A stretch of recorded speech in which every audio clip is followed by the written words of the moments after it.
All Cool. right, looks like we've got a good crowd here. Yeah, so I just wanted to welcome everyone. This is Carolyn from Community Partnership on Aging, and thank Mara and Beth from MAHO for setting this up today. Well, actually the next 3 weeks, this Aging in Place 3-part webinar. And if you have any questions, I'm sure they'll address them, but feel free to unmute yourself and ask your question when the time comes. But other than that, I will hand the mic over to Mara. Thank you, Carolyn. Thanks for having us here today. We're so excited to be here. This is Aging in Place Outdoors. Like Carolyn said, please feel free to ask any and all questions. Feel free to jump in and interrupt. But you can also use the chat feature. And Beth is the director of the Anderson Center, which is our education program, and also the vice president of Maximum Accessible Housing of Ohio. And I am the outreach coordinator. And so Beth is more than qualified to answer any of your questions that you might want to ask quietly in the chat, or you can chat them directly to Beth if there may be more of a private or personal question to do with your home. But if you want to join in on the conversation, please feel free to interrupt, ask as many questions as you like. I'll try to keep an eye on who has hands up and stuff like that, but you can also just unmute and go for it. Okay, let's get started. So like I said, I'm from Maximum Accessible Housing of Ohio. My name is Mara. Our mission is to advance accessibility, independence, and inclusion in homes and communities. So we do that through 2 programming outlets. We have the Vistas apartment communities, which are fully accessible apartments throughout Northeast Ohio. We also have the Anderson Center for Accessible Living, and the Anderson Center promotes accessibility in our homes and communities through education and advocacy. And this program you're at tonight is part of the Anderson Center. Up in this first photo, we have a picture of our model unit, which is an example of what a lot of the apartments kind of look like in the Cottman Vistas, which is our newest apartment building. Although the model unit has since become a demonstration unit, so it doesn't look like this anymore and is now part of the Anderson Center for Accessible Living. And it has a ton of really, really cool gadgets and appliances and modifications that you can see in real life, use, touch with your own hands, try out before you even think about buying them. We're not salespeople. We're not here to sell you anything. Any recommendations we have come either from our own experiences or from experiences of our tenants or people we know with disabilities. And down here below is actually somebody at one of our Cottman Vistas apartments gardening outdoors at the Cottman Vistas apartment building. So when you're thinking about aging in place, or you're thinking about a new or a disability that you or a loved one might have, it can feel really isolating. But I want to dissuade you of that fear. There are so many people. In fact, the majority of people need some sort of accessibility, and we're going to talk about that in stages. So the first stage is visitability. And what is visitability? Visitability is it is a qualification for a space. So when something is visitable, we say it's visitable because it has a zero-step entrance, doors with at least 32 inches of clear passage space. So the whole door frame is usable, all 32 inches, you can move through, and 1 bathroom on the main floor that you can get into and use while you're using a wheelchair. And there's a 93% chance that somebody might need a visitable space, whether that's a public space or a home. The majority of people throughout their lifetime will need a space to be visitable at some point or another, whether that's having a stroller, or you're in a wheelchair, or you're just having back pain or knee pain and you don't want to go up a bunch of steps to get in somewhere. You'll want visitability. Universal design is a really specific concept. Universal design is the design and composition of an environment so that it can be accessed, understood, and used to the greatest extent possible by all people, regardless of their age, size, ability, or disability. Universal design encompasses 7 principles of design, which are really specific and go through. And those 7 principles of design can be applied to homes, communities, products, marketing, etc. So it's a really, really broad definition. And when we're talking about it in homes or in public spaces, It means that things are designed to be used by all people, but not specifically by people with disabilities, if that makes sense. So there's a 60% chance that somebody might need universal design. That means that they have some kind of disability in some area, or that their life needs to adapt to having more accessibility in one area or another. And then full accessibility. Full accessibility is often what we think of when we think of places like our accessible apartments, or sometimes nursing homes, or hospitals. A lot of the time we want full accessibility because full accessibility allows for the greatest extent of accessibility possible for people with disabilities, not for everybody, for people with disabilities, which means in consequence that everybody can use it. So just because you're aging in place doesn't mean that you need to have full accessibility or even universal design. It could just mean that you have visitability. Maybe it just has that one-step entrance and that's all you need for the time being. That's okay. But just know that the majority of people have one of these concepts that they need in their life, and you're not alone. So what is aging in place? The majority of you probably already know what aging in place is. If you're in this call, you want to age in place, or you have a loved one who's thinking about aging in place. But the truth is that 95% of Cleveland seniors want to age in their own homes. If it's not your own home, then it's a loved one's home. If you're downsizing to a smaller home, you're staying in your neighborhood, you're transitioning to an apartment from a house. Maybe you lost a spouse or a loved one, or you are retired and you don't need as much space for your kids. It's all about what works for you, and it's an ongoing process. Aging in place will change as you get older, and it's continually going to get more and more specific to meet your needs rather than meeting some prescribed idea of what aging in place could be. So when we're going to look at a bunch of different really, really cool features today, and I want you to keep just a couple of things in mind. A really big thing that we're going to do is we're going to think about eliminating barriers. So like I said, whether that barrier is a step, or maybe that barrier is not being able to stand up and sit down from a patio chair that you have outside, not being able to garden anymore because you have to kneel down rather than just being able to stand or sit. We want to think about those barriers and think about ways that we can circumvent them or just get rid of them altogether. We want to make sure that we're always providing adequate space. Humans tend to underestimate the amount of space that our bodies need. But having 32-inch, 36-inch walkways, 42-inch walkways, rather than what we usually have, which is around 28 to 30, can change our lives, make us so much safer. We're going to seek simple solutions. So rather than, building a giant lift or ramp, building an elevator in our house, maybe the solution is just selling the house and moving into a smaller apartment, downsizing. We're going to base the design on what we need. Like I said, this is not a prescribed process. So no matter how many contractors, architects, or real estate agents try to tell you, you know what is best for you and your family.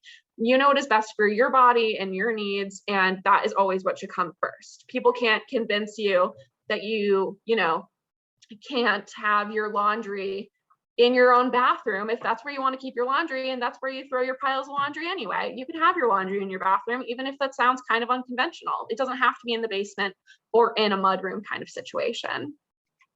And then we're going to consider the frequency of use and importance. I love to cook, but I hate cleaning, and I'm really tall and I hate bending over. I've got kind of a bad back. So in my house, I do all the cooking and my partner does all of the cleaning. So we keep all of our pots and pans kind of up high where I can reach them easily and I don't have to bend over to use them. And we keep all of our cleaning supplies really far down below. That's kind of opposite of what most people think of when they think of organizing their house, but it's what works for us. And it makes sure that neither of us gets hurt or has to deal with stuff that we don't want to deal with. Okay, so now we're going to start talking about the good stuff. I'm going to show you a ton of pictures. I'm going to show you a ton of examples of different things that you can do in your own home, or to your own home or a future home that you're thinking of. But before I do that, I want everybody to think in your mind. I've brought up a lot of different concepts. I've brought up a lot of different ways of thinking about accessibility, aging in place. What is one thing in your home that you know needs to change? Think about it. If you want to, you can feel free to offer it to the group. I'd love to hear about it. For me, it's that I live up a gigantic flight of stairs. I hate living up a flight of stairs. My next apartment, my next house is gonna be a 0-step entry. I can't stand it. Carrying my groceries all the way up those steps is awful. No matter how young you are, your knees hurt.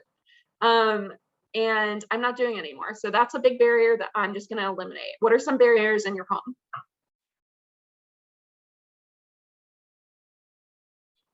Anybody? Well, if not, keep thinking about it. Keep it in mind because I'll ask you to think back about it again. And hopefully we'll come up with some solutions that maybe you haven't thought of before. Or if you have thought of them, maybe giving you some real life examples to make it feel a little bit less daunting or less scary. Okay, so let's start with our entryways. Okay, the very first thing that we want to do, this is a great example of an entryway. And I'm going to point out some things why.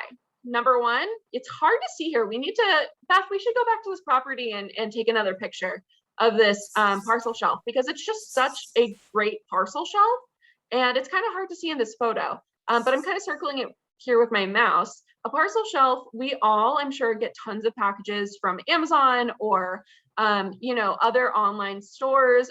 When the pandemic started, that was one of our biggest go-tos for a lot of the things we were ordering. And we want to make sure that we don't have to bend down and grab really heavy boxes that are often just left sitting in front of our doorway.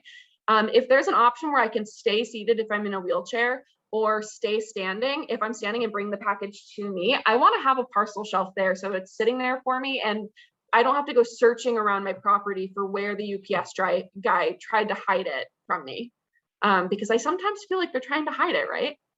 We've also got a really, really wonderful contrast here in numbers. I would like numbers that were a little bit less fancy, maybe like a little bit easier to read, more up and down, little less curly here, but really good black and white numbers. I can see them super easily. I love that this has a ton of lighting. We've got lighting over the porch and lighting over the doorway that adds extra security for us. We've also got a mailbox really low down. And what's really cool about that, again, is that I don't have to reach high up into a mailbox. I can see immediately what is in that mailbox for me. And if I'm seated or if there's a chair right here that I can just sit down and lean over to look in my mailbox, I don't have to wait till I get into my house to start reading it, or opening it, or maybe even if I have a trash can or a recycling bin right here, I can just throw it away right away if it's bills or junk. Not bills, I wouldn't throw my bills away, but those are all electronic these days anyway. Another really great thing about this entryway is that it has a ton of space here. We can open this door and back up and to get out of the door's way and then go back in through the door. We want to have at least 5 feet of turning space or maneuvering space in any sort of doorway or before any sort of doorway, especially on porches. We also have an outlet here. Outlets outside are so important. That way we don't have to run electric cords through our windows. If we do want to add in extra lighting, we can add it in right there.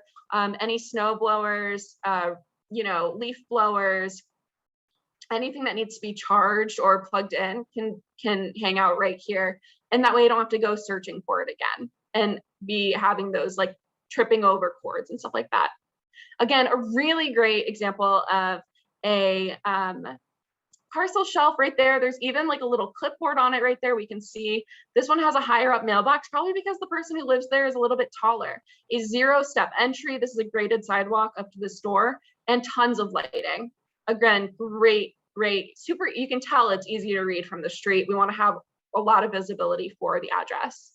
This is another, we're going to see, this is the slide. So another reason why we want to have all this space and all of this lighting is for our own security and safety. Having these windows go all the way down, even if you don't like the aesthetic of having windows on your door, you don't feel like it makes you feel safe, you want to have more of a solid door, having these windows go all the way down means that anybody who's inside and has a knock on the door can see outside, whether that is a child or somebody in a wheelchair or somebody who's standing. We can all see who's outside in the same way. What's really cool about this entryway too is that it's really well covered. If somebody is using this graded sidewalk to get up to the stoop here, we're going to be covered from all of the elements while we wait to get our keys out of our purse, unlock the door, while we grab the mail or grab a package. And we could use maybe a little bit better contrast here. This gray kind of blends into the blue of these posts, but still pretty good. And we have a nice wide open, we can definitely see what's going on out in the yard, hang out. We can all hang out on this stoop together and just kind of look at the neighborhood. Another way, if you don't have the option of adding those windows or don't have windows or don't like the aesthetic, is we can add in another peephole. There are things called peephole kits, and you can get them at any hardware supply store. They're about $50, and there's something you can hire a handyman to do, but a lot of people also like doing it themselves. It does require a couple of power tools, but you can add in a peephole to your own door.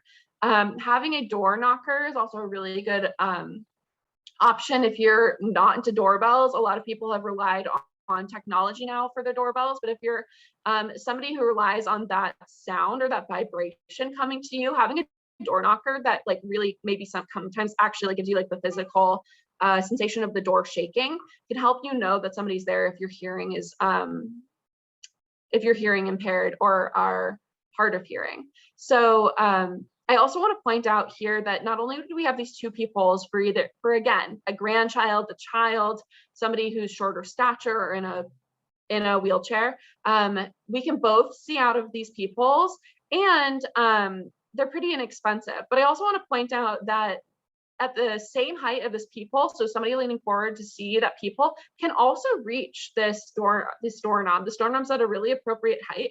And not only is it appropriate height, it's also a lever door handle. There are tons of different styles of these, and they're becoming more and more popular for the outside of homes. They're not just for the inside of homes, and they don't look as clinical as this one kind of does. They don't have to be kind of office wear. They make them very residential now, and they're pretty inexpensive. Another note for security, we want to make sure that if we are going to go into, and I will cover a whole bunch more about technology in our upcoming webinar on new technology, which we're going to be doing the last week of July 27th here with Community Partnership on Aging. If we're going to go into the electronic section of security doorbells, it's great to get a combination, but just make sure you know how it works. A lot of people neglect to do a lot of important things like changing the password for your Ring doorbell or making sure that you get that you purchase storage space. I'll talk about a whole bunch of different types of security doorbells, but this one is really popular, so I think most people know it.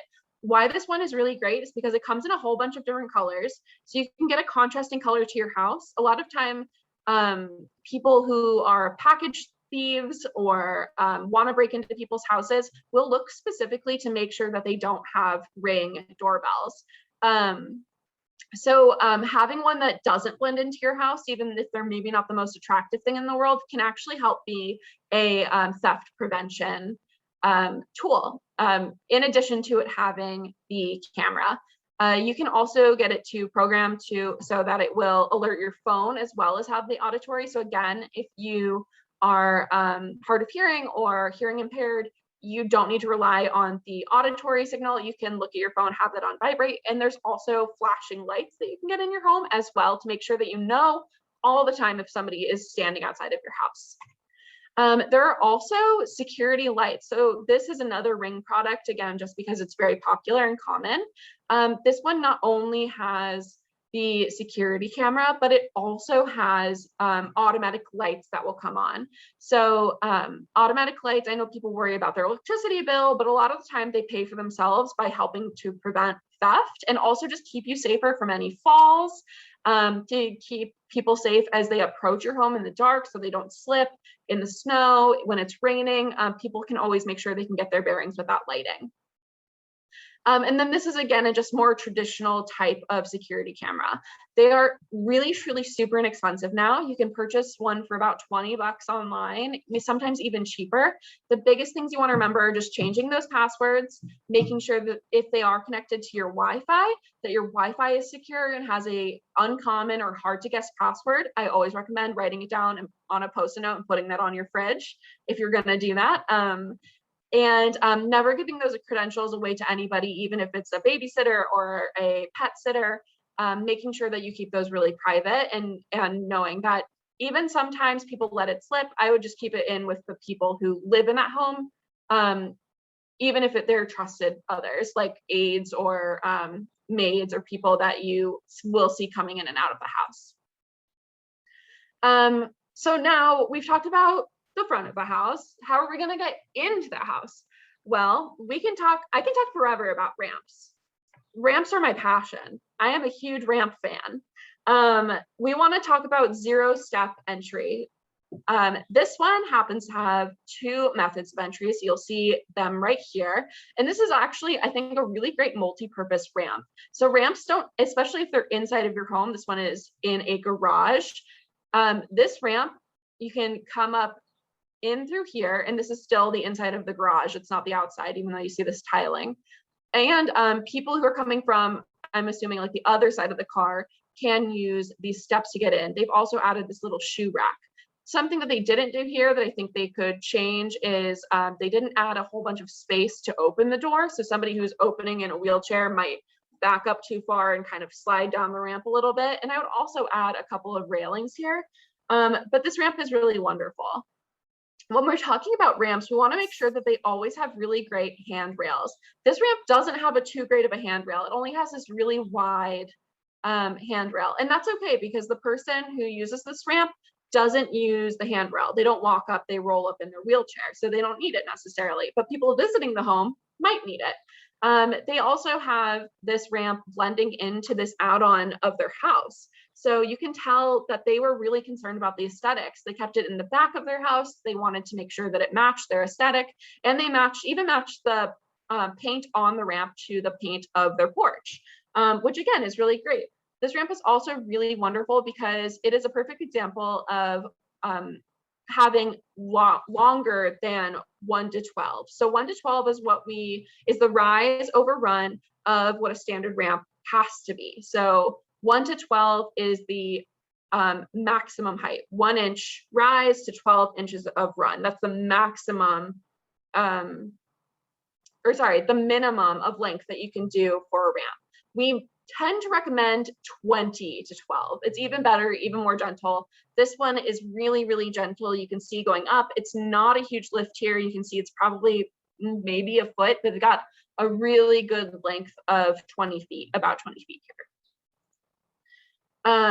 When we have handrails, and you can see this is a great example, these handrails are black against a light colored wood. They knew that this wood would get slimy and kind of slippery over time, so they wanted to make sure they added in a really great handrail extension here.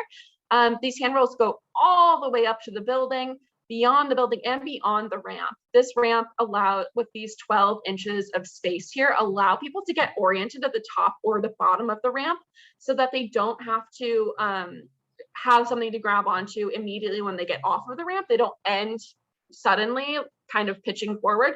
They can stop, hold themselves there, orient themselves in the space, and then continue on their way. This ramp is also really, really great width. We have about 36 inches wide here, which is, again, truly what people need, especially as wheelchairs get larger, strollers get larger, people have multiple children they're going to push up in a stroller. I saw triplets in a stroller the other day. But definitely twins are becoming super common. So we want to make sure we have that space to accommodate those wider strollers and people in wheelchairs, people with walkers, and even just people maybe carrying boxes, ramps, dollies, people, dropping off deliveries.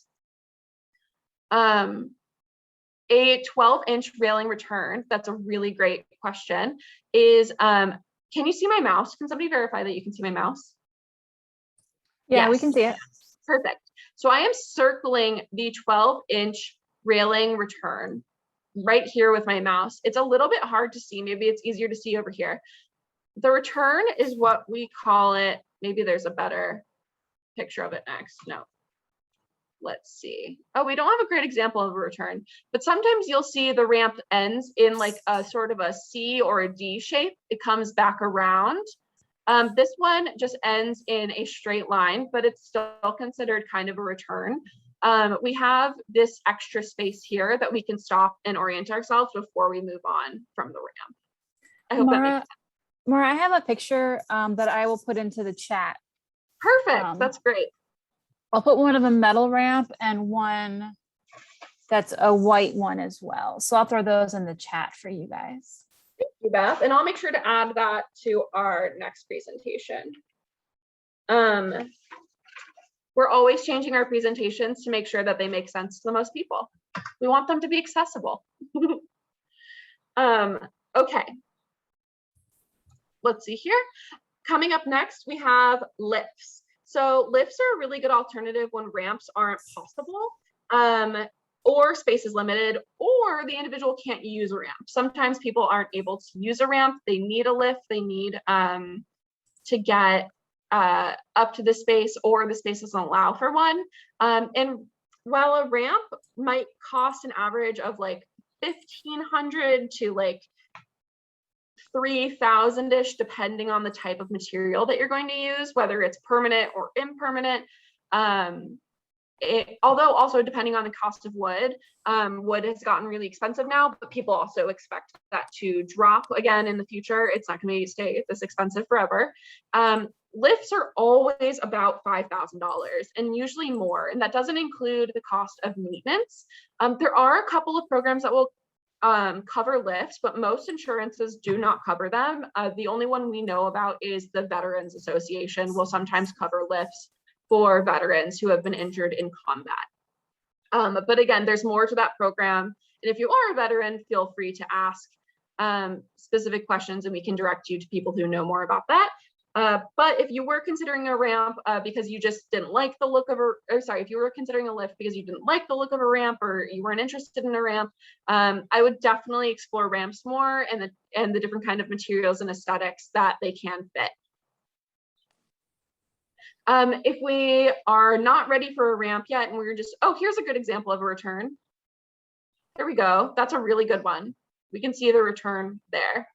And that's a really good example of one. If we're not ready for a ramp yet, or we just want to make the stairs that we already have more accessible and easier to use, we have tons of advice for steps. We can add handrails. A lot of times steps only have one handrail or they have one on either side. We can always, if they're super wide, add a third handrail here in the middle to make sure that people can use the two handrails going up and going down. This handrail is also kind of a contrasting color to this brown, but definitely a contrasting color to this white. And it's again at a lower height than this brown wood, which can get kind of slippery, wet, hot in the summer. And if you already have a handrail and want to just paint it a different color, that's a great way to make sure that it's visible to people who are using it, make sure that they can keep safe. If you have stairs, you can also buy a non-slip coating. So we can see these stairs were a contrasting color to this white, and now they're getting kind of brown and maybe they're going to blend into this dirt. We have this pile of leaves here. I happen to know because the person who lives in this home doesn't use these steps, so that's probably why they're not the most well maintained, but they are super wide. And they do have a really great handrail here. Again, it doesn't have the return, and maybe we could even add one in the middle here. But on these steps, if we wanted to add some non-slip coating, again, we do live in a climate where there's tons of ice and snow, we can add what is called boat deck paint, or non-slip paint, outdoor paint, that we can paint onto these steps to make sure that we can get a really good grip with our foot, and make it up those steps safely, even when there's snow, ice on the ground, or it's cold or wet outside. Again, we have really great lighting here. We always want to make sure that our steps are lit. One of the biggest reasons people can slip and fall is because they couldn't see the steps, or they lost their balance and couldn't find the railing. So we want to make sure that we can always see where we're going with a bunch of this lighting. Up here, we have two sources of light, which is even better. So again, that's called boat deck paint, or you can also throw a handful of sand in some outdoor paint, or yeah, you can add texture a whole bunch of different ways, but definitely adding texture to your steps is a great idea. Now we're going to talk about travel paths. We've gotten in and out of the house. We want to hang out in the yard. It is prime outdoor season, although you wouldn't know it from these rainy clouds covering the greater Cleveland area. But I'm a huge outdoorsy person. I love to spend time outside, and I want to spend the safest amount of time outside possible. So one way that we're going to do that is by having a really, really clear super clear. Look how clear this is. They have great landscaper. Wide, again, we want to have that at least 36 inches wide the whole way down, and preferably lit. So this, again, this yard could definitely do with some lighting. I'll show you a great example of how people chose to light their pathways in just a second. We have this is an example of a pathway out of the house. This is called a graded sidewalk or grading up to the house. This is probably the most expensive, not including not including lifts, when it comes to renovating our homes to have this accessible pathway.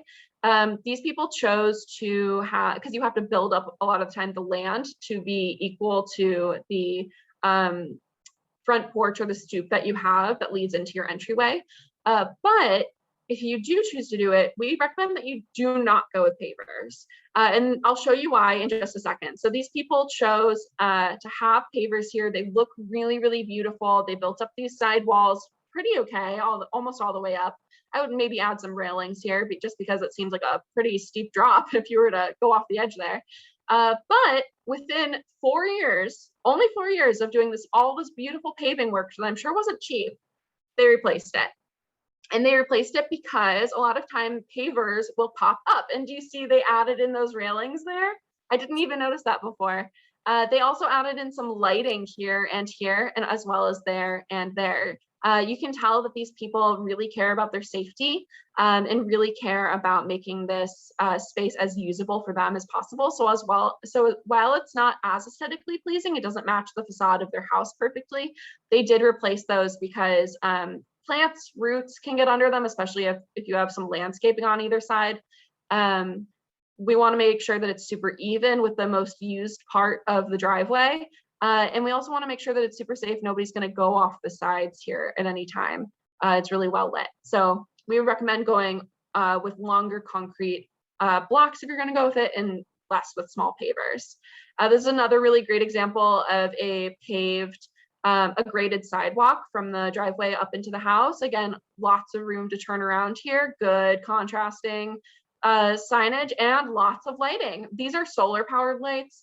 They're really cheap. You can get them for about $50 off of Amazon or any of your local hardware stores, Lowe's, Ace Hardware, etc. And a lot of times you can get them in a pack of 3. So you're not just paying $50 per light. You can get them in a pretty good pack. So especially if you have a shorter driveway like this way, or a shorter walkway like this one does, you can get a lot of content for your money. This one I would definitely add a railing. This looks really steep up at the top here, but the person who uses this is really young and doesn't feel the need for that at this time. So that's their choice, and it's their house. They get to make it. These people also, again, chose pavers, but have these integrated lights. So these are actually on a timer. These aren't solar powered, and they just come on automatically when it gets dark outside. So they don't need to charge or prepare. They're wired into the house, and they're always on day or night to make sure that everybody can find their way. And it also adds a little bit of extra security. I think people are less likely to wander down your driveway if they can see that it's really well lit from the street. And we have some great examples of planter boxes up here. So we can talk more about planter boxes in just a second. I'm really excited about that. Okay, so let's see here. Maybe it will do my captioning. I just realized the captioning isn't on. I'm so sorry about that. Let's see. Captioning. Yes. Okay, captioning is going again. Great. I'm so sorry about that if anybody was relying on the captioning and I didn't notice that it stopped. But we can make sure that it will keep going from now on. Okay, great. And last but not least, this is another really great example. And the reason I bring up this example is because you can see the traction on this graded sidewalk, on this pathway. So we can see the traction. If all we can have are these cement pavers, these larger cement blocks, when they're laying down that cement, all you need to do is you can throw some sand in that cement to make sure you have that traction, or you can have them textured purposefully for traction. It'll help rain run off of this naturally. We've got a little bit of a rail here to make sure that we don't run off as humans, but this little rail here for any wheels. They don't get caught in that landscaping that maybe is overgrowing. But if you can't do that, you can't do the sand, nobody's going to do the texturing for you. You can just run a rake through this in a horizontal way to make sure that you do get that traction. So just a rake really lightly through the cement while it's kind of wet, and you'll get a lot of really great traction there. Okay, so we talked about how to get to the outdoors. Now, what are we going to do while we're in the outdoors? Well, for me, I'm going to sit on a patio. These people, again, this person is very young. He is very spry. He's got a lot of upper body strength. So he doesn't mind rolling his wheelchair through the grass to get to his back ramp here. I personally would love if this was paved. I would love if there was a little bit of a landing, or if maybe the ramp ended out here so he wasn't running into the wall. But this is his ramp. Again, he got to build it any way that was comfy for him, and he had the most space in his yard possible. And he chose to build the ramp onto a deck. So that's always an option. If you are looking to expand your decking space or expand your backyard or your front yard, you can always add in a ramp into that build and make it part of the build rather than having the ramp be an addition to a porch that's already existing. They have a grill up here that's a little bit hard to see that can be rolled under, and all of these chairs up here, none of them are fastened to the ground or fastened together, so they can all be moved so that the person in a wheelchair or has a walker or cane can sit in any chair that they want to and doesn't have to be chosen for them by the people they're hanging out with. This is an example of a patio with accessible picnic benches.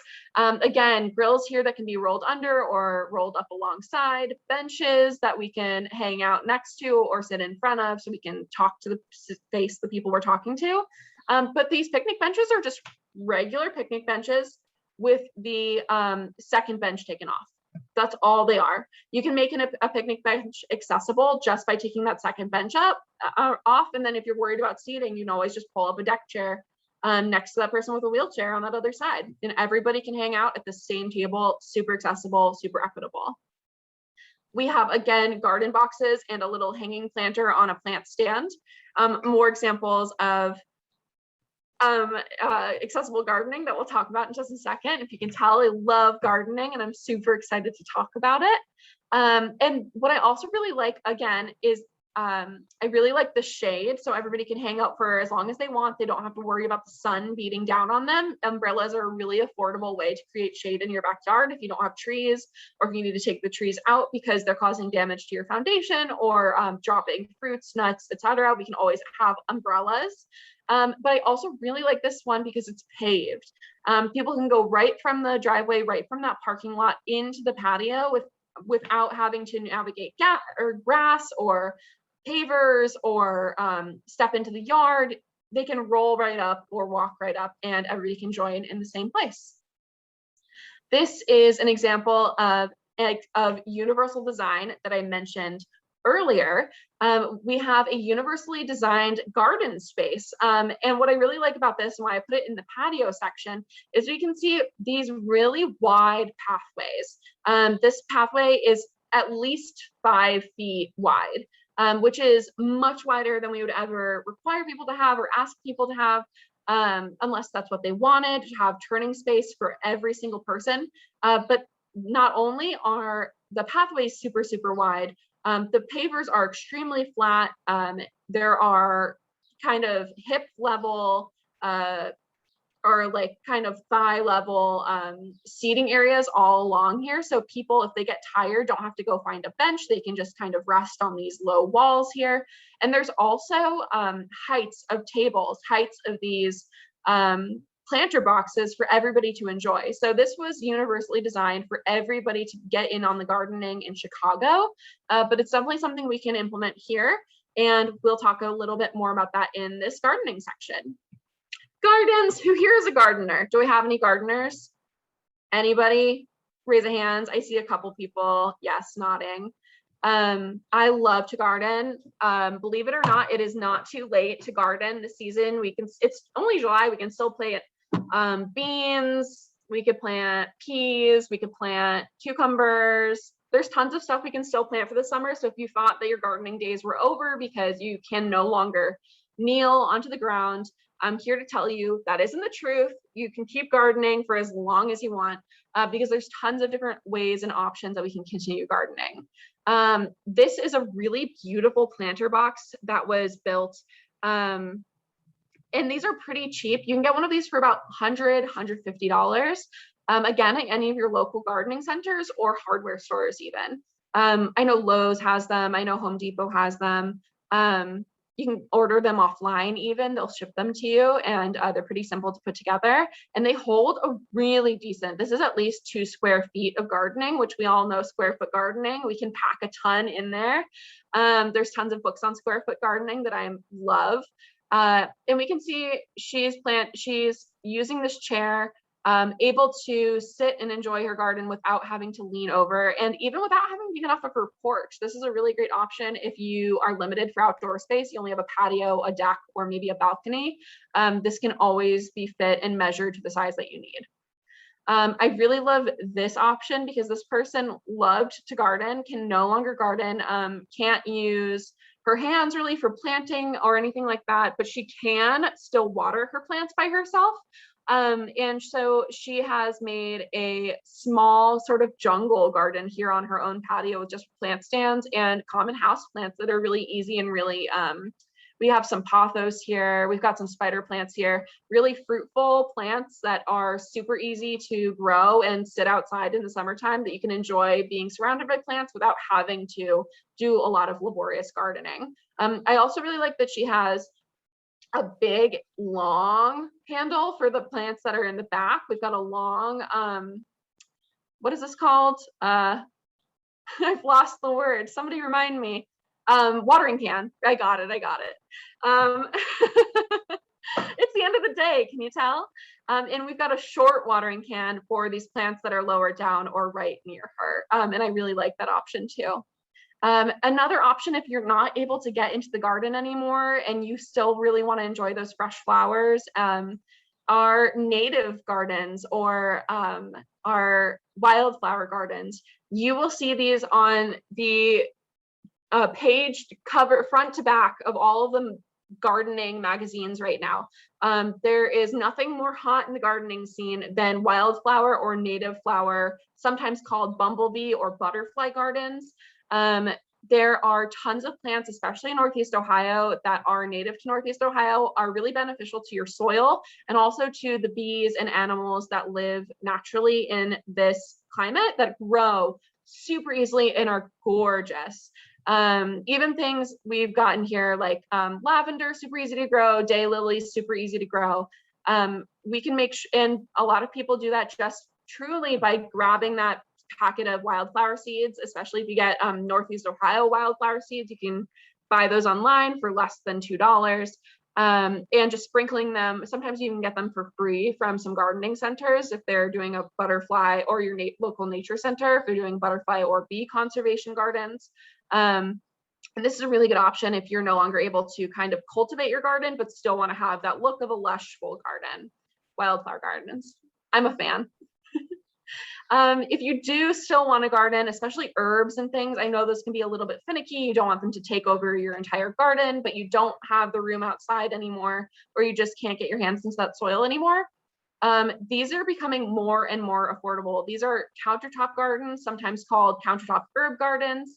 And they are really useful. This person is growing some romaine, some basil, and they're really easy. They just require pots of water and light sources over top. And you can get these for less than $100, sometimes even cheaper. You can also even make your own. You can do some DIYing to create one of these with just a plant-safe light bulb screwed into a desk lamp and a vase of water with some started seedlings in there, and you can have your own fresh herb garden that is replenishable. You just need to change the water out every so often. Let's talk about gardening tools. So not just gardening tools, but all yard work tools. And then we're we're going to finish up this presentation, and I'm really ready and excited to answer any and all questions. So we have a few things that people often talk about, which is that they just can't garden anymore because it hurts their hands or hurts their joints. There are a few brands that are trying to combat that. There are brands like OXO, OXO, that makes universally designed tools for the kitchen, the bathroom, but even gardening. You can get long handled trowels. You can get things that are easier to grip with OXO. We really recommend their products to anybody, and they're also really affordable. Oftentimes you can just find them at Target or Amazon for sure. If you are worried about carrying bags of soil, not only would I recommend signing up for wood chipping drop-off services or mulching services from your local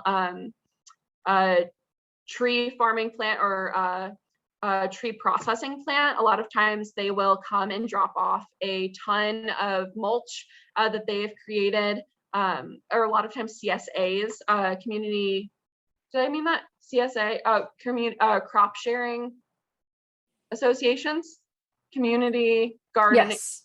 Yeah, CSAs. Thank you. CSAs.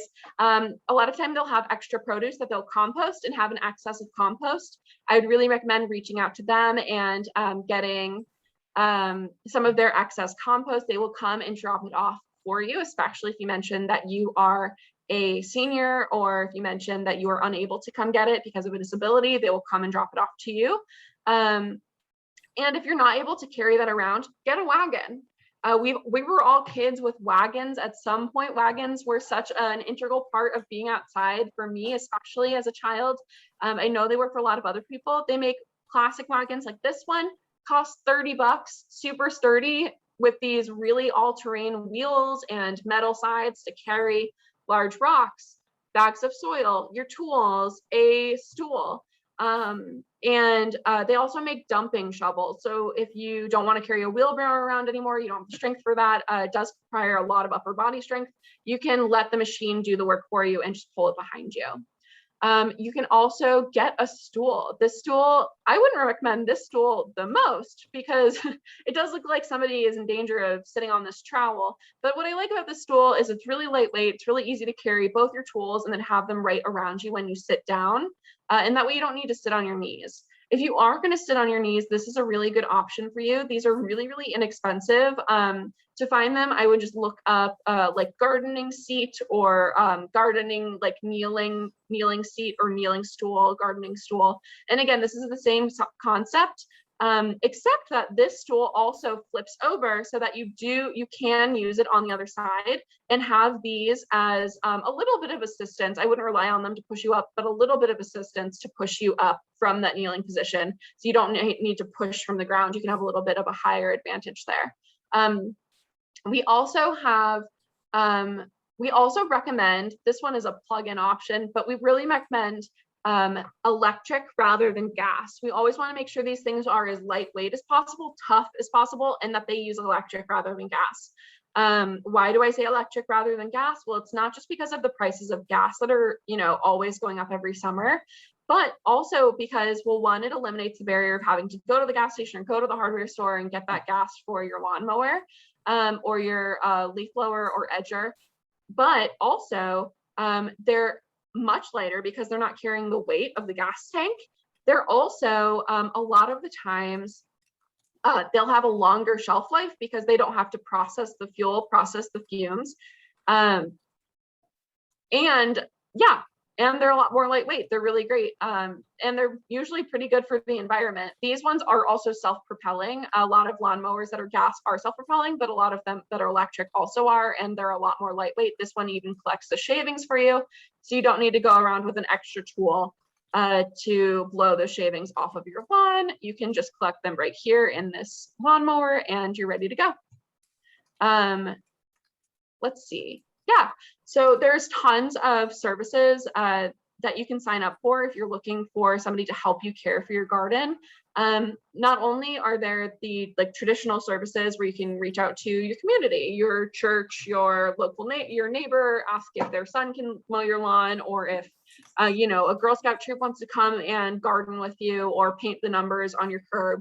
But also you can always reach out to your local community development corporation.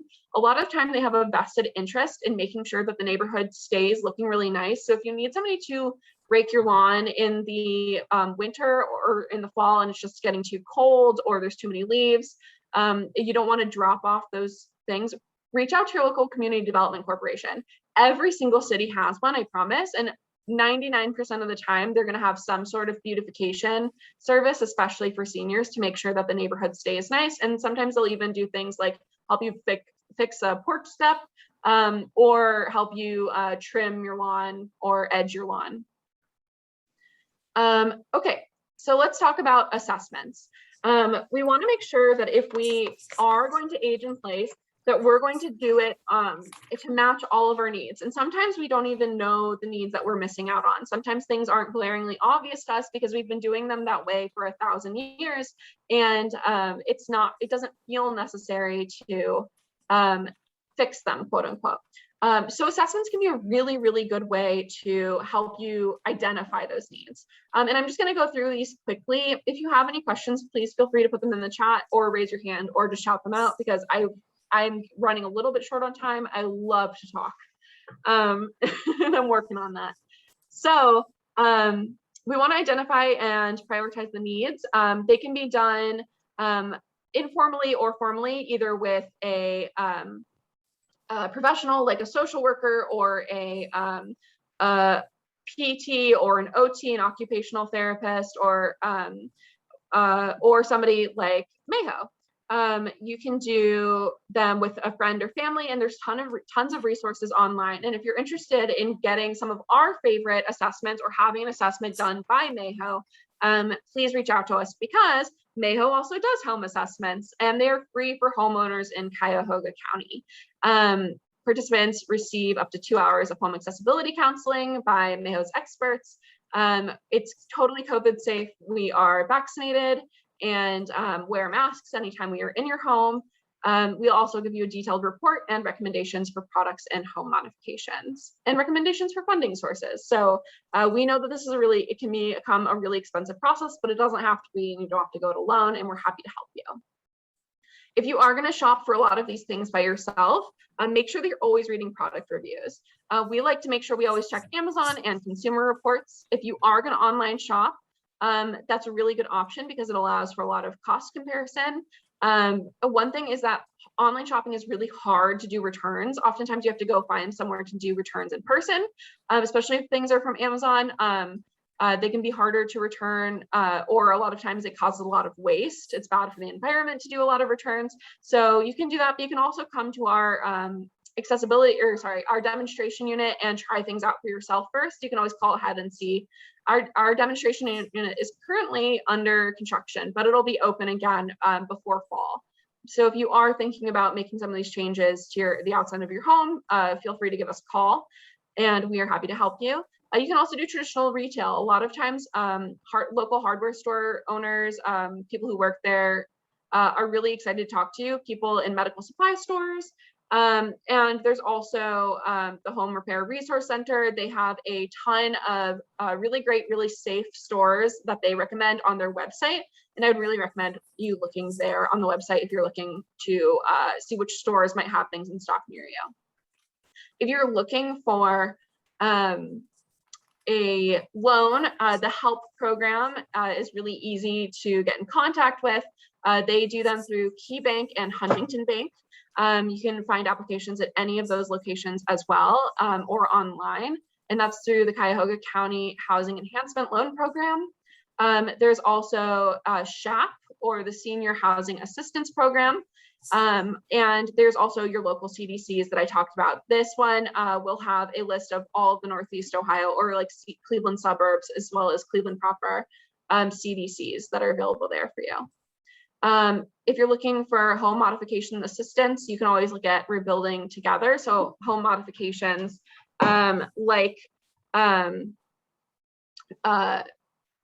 free grab bars are often given away at Western Reserve Area Agency on Aging, and also Home Repair Resource Center also has free grab bars and will help you assess what kind of modifications you're looking for.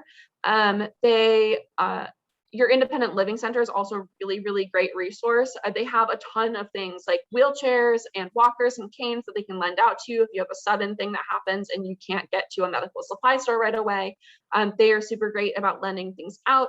They also are really great for different classes and other sorts of programming that is really needed. If you're not already signed up for Western Reserve Area Agency on Aging, otherwise known as WRAA, their mailing list, I would highly recommend getting on it. They always have tons of really cool classes and they're really great, wonderful people. And if you're interested, we would love, love, love to have you. I promise I'll talk a little bit less, but probably about the same speed for the kitchen and bathroom and new technology seminars that we have coming up on the 20th and the 27th. This one goes pretty in depth in kitchens and bathrooms, gives you a really good look at the house as a whole and what kind of things we can do to make sure every room in our house is really accessible. And the new technology I described earlier, but again, it's just kind of an overview of and in-depth explanations of new technology that's come out in the last 10 years, especially smart technology and how it can actually make your life better and is way more affordable than you think it is. Even if you don't have a smartphone right now, you can still use smart technology and it can definitely help you. If you guys have any questions that you weren't able to ask today or something comes up, you remember that your neighbor has a project that they really want help with or advice on for adding a ramp to their home or adding a new deck to their home and are interested in making it accessible, have them give us a call. We also have a website. You can check us out. You can check out the apartments, which are for people with physical mobility disabilities and are low income. Those apartments, you can find those on our maxhousing.org as well. And you can always give us a call. I'm not always in the office these days, but you can always leave me a message and I'll give you a call right back. And I'm super excited to hear from you guys. You can also ask Beth, who again is much more of an expert than I am. She's been doing this for about 10 years. And is super knowledgeable about just about everything to do with home accessibility. So give us a call. We're excited to hear from you. Yeah, if anybody has any questions, I'm happy to answer them, but that's the end of my presentation for today. I hope that you found out something new today. Did anybody find out something new that they were excited about? Yes, awesome, that's great news. And I'll just hang out here for a minute or two more. Yeah, go ahead, Charlene. I'm wondering if you have a list of all the resources you just ran through so quickly. I do, and I will send that list to Carolyn and she will send that out. Is that okay, Carolyn? That's great. Perfect. Yeah, we'll do. I'll send that list of resources over to Carolyn. Do I have any other questions? Well, all right. It was so wonderful getting to see you guys for the first time, and it was lovely to hear your questions. Sorry, did I hear somebody else? Okay. Well, I'm just going to hang out here for just a minute more, but that is our presentation for today. So I hope you have a wonderful evening, and thank you for joining. Thanks, Mary. You were a great audience tonight. I could only see your face really well I was presenting, and you were wonderful at the nodding. Thanks, Mara. Really good presentation. Thank you. Thank you. Have a good one.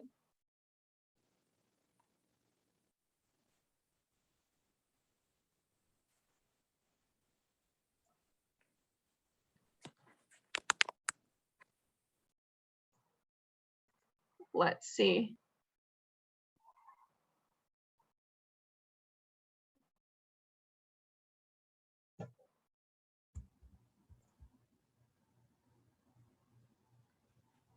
All right, if no one has any other questions, I guess I will go ahead and end the meeting. Thank you so much, and we'll see you next Tuesday at 5:30. Awesome. All right, bye. All right, Bye, have a guys. good See you next evening. week.